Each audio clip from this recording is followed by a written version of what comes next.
Laura was always moving, fast, loud, certain. Deadlines, emails, flights. She wore exhaustion like a medal of honor. Until one afternoon, her body did something she never expected.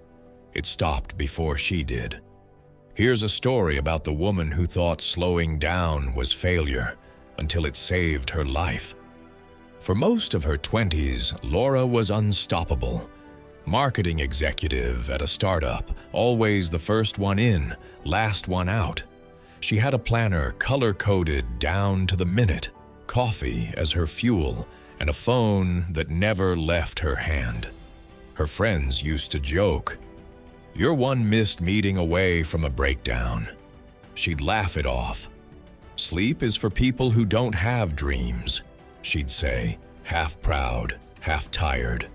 Her apartment looked like a hotel room, clean, minimal, untouched.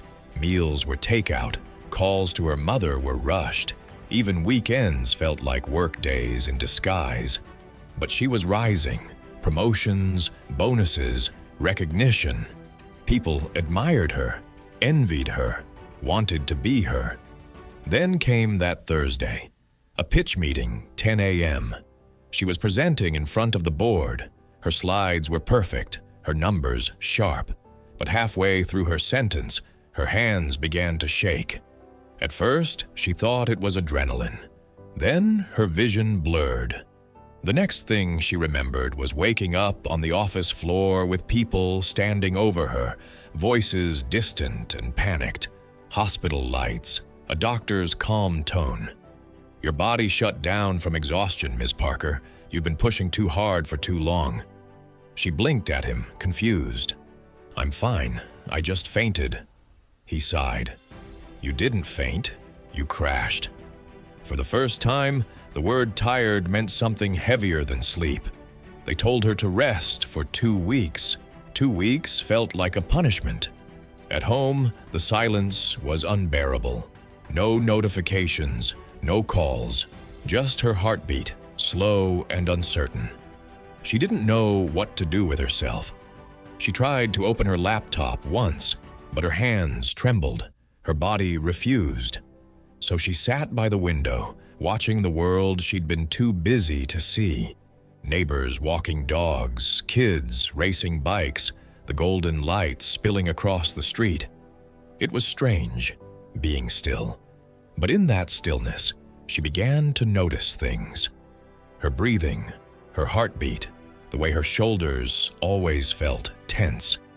She realized she hadn't been living. She'd been performing. One evening, her mother called. "You sound different," she said. Laura smiled faintly.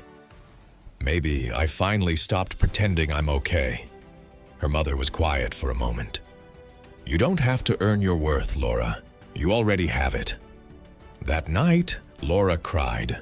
Not out of sadness, but release. All the years she'd spent running toward success, she'd been running away from herself.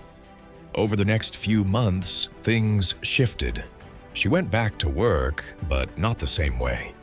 She stopped checking emails after 7 p.m. She said no more often. She started walking to the office instead of taking the train. The world didn't end. Her job didn't disappear. But something inside her changed. Her definition of success. It wasn't the corner office or the applause anymore. It was waking up without dread, having dinner without guilt, feeling alive, not just awake. One afternoon, she found herself in the same cafe she used to rush through on her way to meetings. The barista smiled and said, "You look calmer these days." She laughed. "I guess I finally learned how to live slower." And for once, that didn't feel like losing.